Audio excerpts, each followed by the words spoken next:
Hi everyone, welcome to today's video, and I will be talking a bit about the fonts, like the different styles of fonts and how you can use each font in different projects and what each font actually means.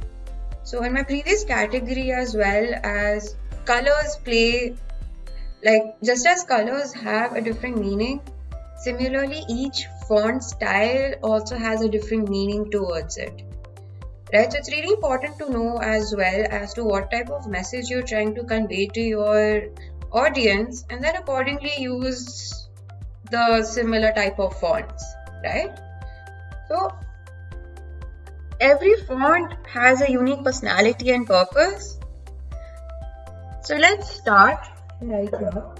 The first one being the serif font. The serif font is this one, the first one right here, the Chaparral Pro. So Chaparral Pro is a Chaparral Pro is a serif font, and it usually signifies tradition, sophistication, reliable, practical, and formality. So apart from that, like, it also signifies stability, timeless. It's also pretty respectable as well. So where do you want to use such type of fonts? These fonts can be used in different kinds of titles.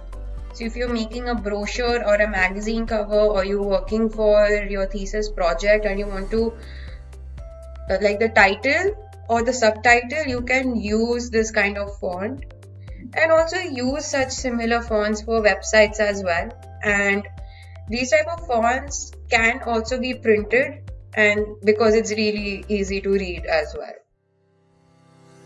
Second, coming to the sans serif font, like this. So the font used is my Riyadh Pro. So these type of fonts actually, they are much more modern, much more cleaner. It looks geometrical in style as well, and it's universally used by many designers and probably almost everyone, right? So where all do you want to use this? So you can again use these for titles as well, because it's also pretty simple as compared to the first Chaparral Pro font as well. And in case if you have a lot of text and your font size is extremely small, like as small as 8 or 9 size font, then the sans serif font comes into play. Coming to the third one right here, which is the script font. So as you can see, the script font is much more fluid. It looks calligraphic style, and it's more like a personalized handwritten type of font where people will use brushes to write such words. So if you want such type of calligraphic type of style, you can also download them for free, or actually use from the styles provided by Adobe Illustrator. So these type of fonts are feminine. They look really pretty as well. They look personalized, and this is an excellent choice in case if you're using for invitations or wedding invitations mainly. These can also be used for titles and logos again. And sometimes you must have seen that if you go to a restaurant, and you must have seen that on the titles, like on the headers on the menu, such type of calligraphic styles are used as well. And the last one, coming here to the slab serif font. So this is a contemporary / solid type of font, and again it can also be used in logos or titles. So these were just a brief about the 4 main type of fonts, and let's see for examples where you can use all these fonts, right? So coming here to this first one, the most famous logo, Google, right?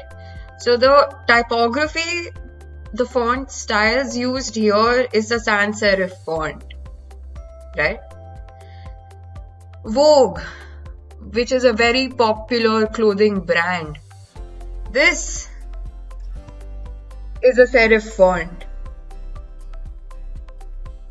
And right here, as I was talking about the script calligraphic type of font, right? As you can see, there are these two different types of fonts used together. This calligraphic one where the names are written, this is a script type, script font, and these, the other words that are used in the body is a serif font. So this again overall makes the invitation card look timeless, formal, and respectable in nature as well. And coming back to this last one right here, Canon, which is a very popular brand for cameras, this is a slab serif font. So it's bold because it catches your eye. It's solid in nature as well, since it's only using one type of color. And it's attention grabbing, impactful, and this type of font just stays in your head for a really long time, right? So apart from all this, there are some other type of fonts as well that are pretty common and you can use in different purposes as well.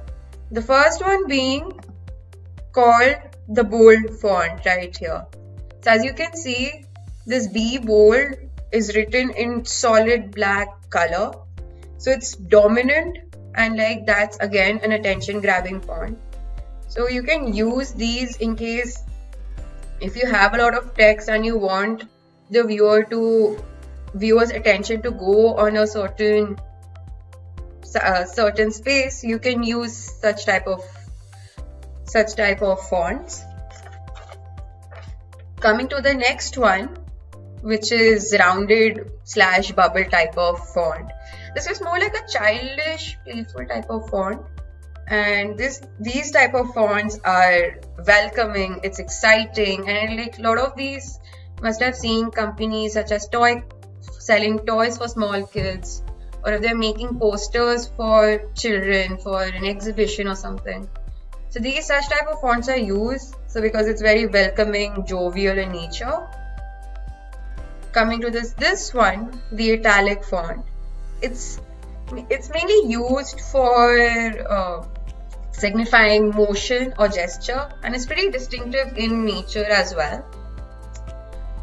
Coming here to this one, the fourth one, the geometric type of font.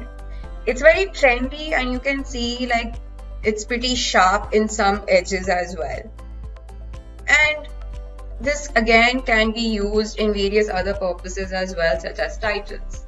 It looked really cool as a title or even as a heading for your thesis project.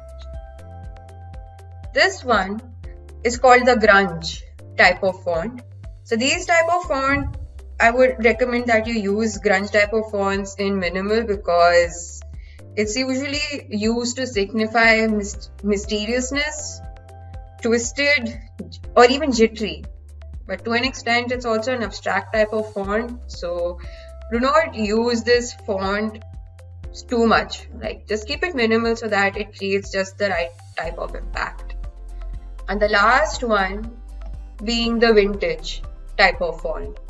So as you can see, the Rumble Brave words right here, this is a vintage font, and it looks very retro, stylish, and old school types. So in case if you are trying to portray something from the past, or if you are making a packaging product for a really old product that used to be a hit in the 90s or the 80s, you could probably use such type of fonts as well.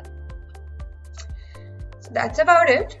So that actually covers the different types of fonts, and you get an idea as to how each font looks like and where you can actually use all these fonts, right? So I hope you found this video to be useful, and stay tuned for more. Thank you for watching.